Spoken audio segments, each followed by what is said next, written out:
Всем привет, дамы и господа, вы на канале Game Time. И сегодня у нас знаменитая рубрика Demo Time. Гостем нашего выпуска сегодняшнего будет BlameF, а также известен своим пассивным стилем. Многие там его не любят из-за того, что он байтит, но у меня на этот счет свое мнение.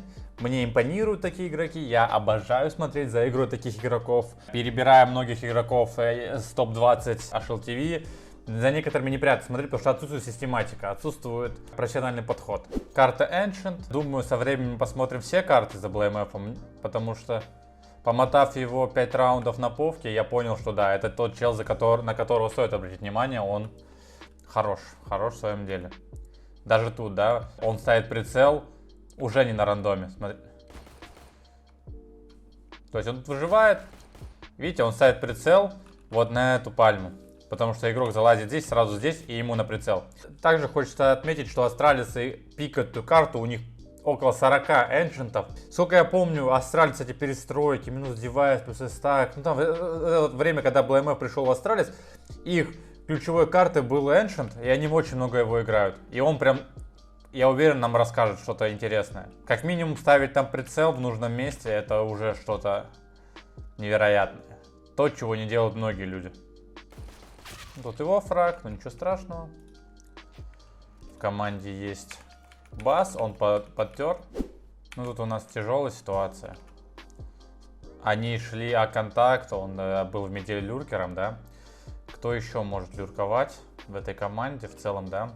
Если Экзипникса убрали, в целом на всех картах будет BMF люрковать. Такая система, 3 в 3 разменялись. Понимает, что чел запушил Б. Маловероятно, что игрок второй будет на Б, когда уже запушил Т-спаун. Но он тут шифтит, играя того, что Чоппер вернется назад. И только сейчас Чоппер решил вернуться. Его убили. И теперь смотрите, КТ вдвоем понимает, что у КТ сейчас нет информации, и они не знают, где сейчас находятся террористы. В свою очередь, терры нестандартно идут через мидл. Это, ну, хорошее решение, да. Глыва не стоит вообще списываться со счетов, все равно там один из лучших капитанов, и это, ну, прям оптимально хорошее решение. Молик, смог, ну и все. Тут щель, все четко. Хороший абуз. BlameF маленькая сенса, прям, ну, одна из самых маленьких, да, у него самая маленькая сенса в Counter-Strike, ну, одна из топ-5, может. И за счет этого у него такие роли, где он не выбегает первым, где он прикрывает, где он в трейдах, где он в клатчах доигрывает. Ему нужна информация о врагах и понимание. Тогда он реализуется на 100%. Вот этот, знаете, он стоит на этой хае. Это хае против людей, которые будут рашить. То есть она вот сюда дает и вот здесь взрывается. Они занимают мид по эти два набора. Выжигает полностью сотку, то есть он уже, соответственно, может стоять вот здесь. Проходят смоки. Флешка, и они забегают. Четко довел. О, видите, какой, да, прыжком чекнул. Вот здесь прыжком чекнул за искрой. Как известно, еще BlameF был капитаном, строил игру. Там знает нюансы того, как это все должно выглядеть. Помимо этого, он смотрит вроде как много демок, тренит стрельбу. Ну, короче, профик в своем деле, поэтому он в топ-20 постоянно, стабильно. То есть ему немного не хватает, чтобы выбрать чемпы. Ну да, тут как бы чел не стоял, его будет видно с прыжка. Хорошая инфа. Опа. Опять в фокусе был на то, что здесь ванвей. Ну, тут часто ванвей. Тут тяжело дать смог такой, чтобы не было ванвея. И ванвей чаще всего работает в пользу теров. Опа, 2 из 2 начинает абузить здесь. Да, то есть абуз, как мы видим, пошансовый, раз он его прям абузит. И в меньшинстве, в большинстве свой фраг даст. Стоит на этой хаешке, да? Вот я обожаю игроков, которые делают плюс-минус одно и то же. Не потому что, да, там к ним легко готовятся, да, там, это не так.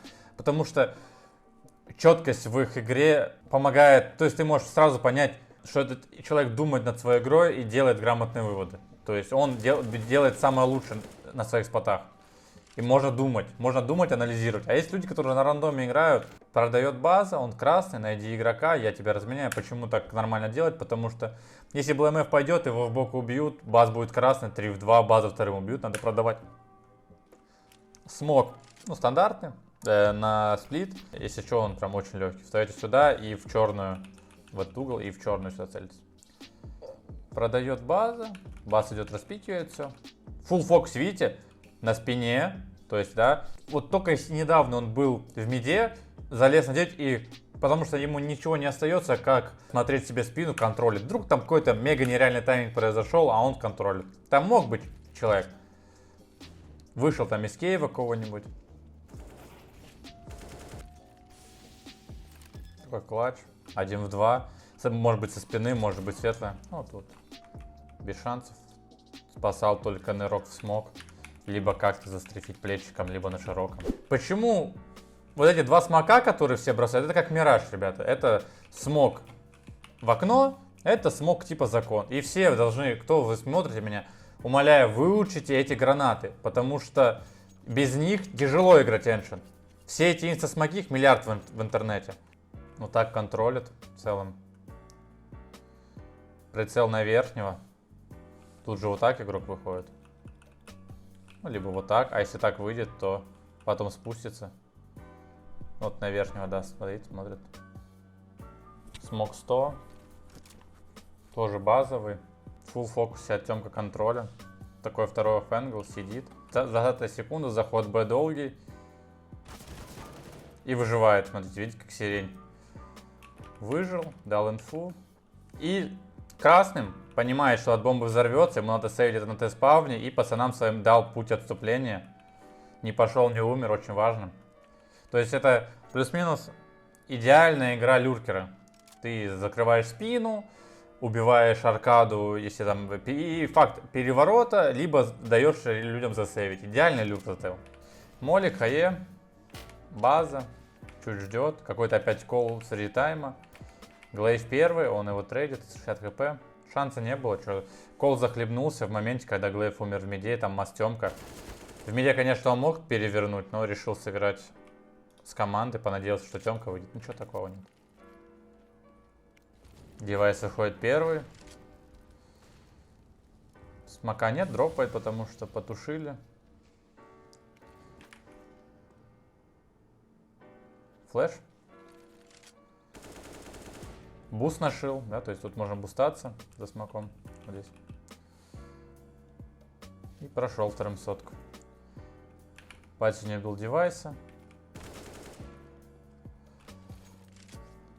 Вот такая флешка, да, получается. Тоже хорошая. От всего. Эту флешку можно записать, пацаны. Тоже. Вот это полезная граната. Вот так встаете. И эта флешка прям все слепит. И тебя не слепит. Прям перфект флеш. Идеально. От всего. Вот любит под ящик залазить, сидеть здесь. Просто вышел мидл. Контролит пончик.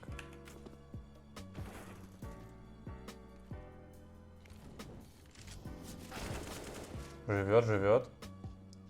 А как так не горит, да? Все, сгорел. Сейчас было хорошо, потому что мало кто поймет. Mind Games. Вот он занял мид.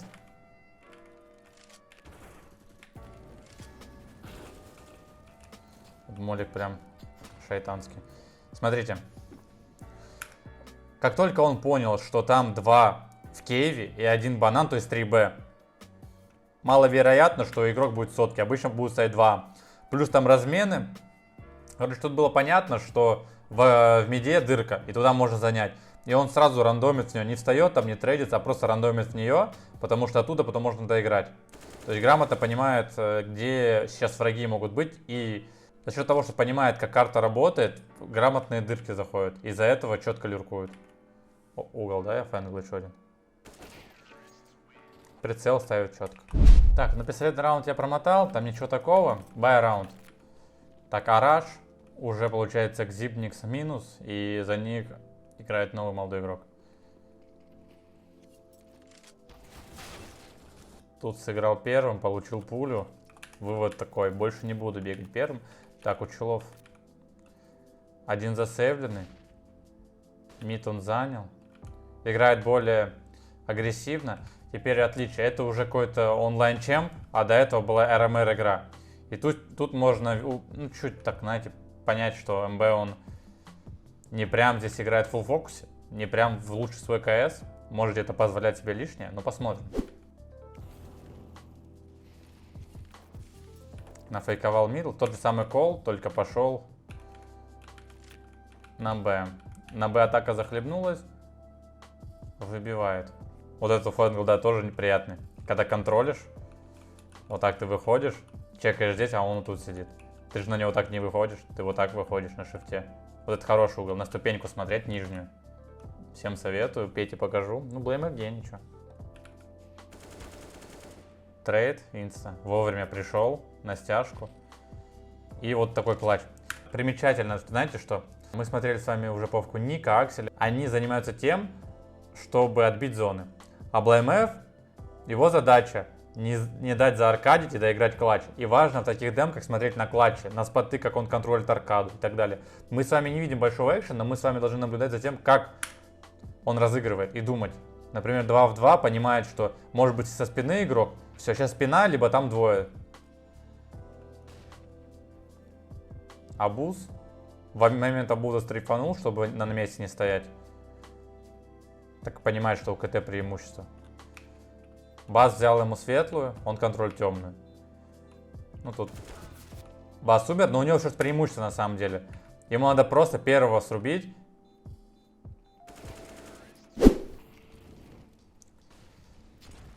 Занимает мид и драка.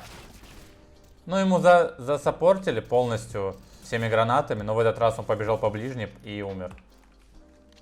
Тут выбегает, но это уже раунд. Получается, не прыгает для своих тиммейтов, просто бежит. И все, на неждание забежал. Пошел, ну это было лишнее. Бараш. Да, что примечательно, 2 раза подряд у BlameF рест на Б, и они барашат.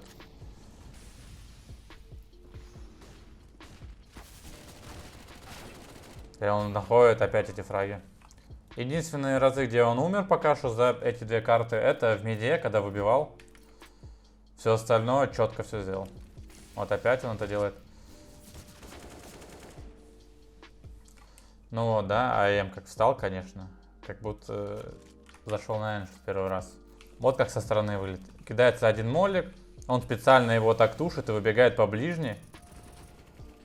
Не по дальней, наверное, ну типа не прям круто. И до этого он то же самое сделал, но его забили, потому что там трое было. А тут чел просто стоит, флешкой все. Вот это хороший буст. Ой, вот этот буст мы тоже своруем в своей команде. Да. Смотрите, как Глейв сел. Очень хороший буст. Тут Глейв подошел. И BlameF четко проверил все. Дал молик отправо, лево, затрейдили. Все, как бы 5-4, решил не рисковать. Тут можно было и контактом отбить, но он решил, зачем мне риски, я просто все четко сделаю. Абузят и идут под молик. Все заняли структурно. Стоит антифлэш. Глейв распикивает. Все, Глейв вышел. Отслеп челик там. Ну и все четко. Загоняет. Все. Эти ретейкают. Вот он. Смешно. Все думает. Ну, скорее всего, сейф. Оп, полетел смог. Не, ладно, фиговый смог, ему сказали. Не, ладно, там еще молик полетел. Побегу. Мне не идут, походу. Там уже таймер прожимает. А, нет, походу что-то еще бросают. И побежал обратно. Не, все, не пошли. 100% сейф. Так, ну тут видите, из-за флешек с сотки понимает, что это Б-агрессия. Занимает, понимает, что нам мало людей. Решает там не заходить. Все, Глейвс отбил пончик. Там Кеос выпрыгивает, что-то с девятки. Ну, такая игра, конечно, фишечная. Не важно, надо просто выиграть и все. Клатч. Фулл фокусе. Его в спину не убили. Чтобы вы понимали, его ни разу еще в спину не били, потому что он фулл фокусе. Ну и последний раунд. Что нам продемонстрирует BlameF? Дофига фрагов, как обычно. Молли карман, хае. Челик на флешках стоит у него. Занял мид.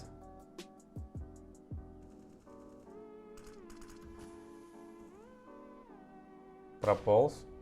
Флешка не долетела. Не долетела. Не дочекал. Ошибка. Хлам! Ну, там флешка не в тайминг была, решил потом не шифтить, потом не топать, наверное. Смотрите, что примечательно. Мало кто из вас обратил внимание, но вот тут он вот так, видите, идет по левой части. Хоть он и шьется, но он так быстрее дойдет. Потому что, видите, он выходит на шифте, дойдет быстрее, и вот смог начинает проходить, и он слева направо, вот видите, распикивает. Не справа или налево, да, а он вот как правым плечом распикивает эту зону по диагонали. Ну, команда доиграет, выиграет, скорее всего, на 4-2. Видос подошел к концу. В заключение могу сказать, что карта Ancient, ей уже года 2, наверное, точно, на ней играют про игроки. По моим ощущениям, уровень игры на Ancient, как и на Мираже, в 10 раз обычные люди, работяги с фейсита разбираются в Мираже больше, чем на фейсите. На фейсите прям ММ уровень. Давайте все вместе посмотрим этот ролик. Делаем грамотные выводы. Уже система есть, по которой игроки играют. Есть споты холдящие, есть там мид-занятия базовые. Давайте все вместе это все посмотрим, выучим и будем кайфовать от игры. Что ж, с вами был Джейм. Подписывайтесь на канал, ставьте лайки. Пока.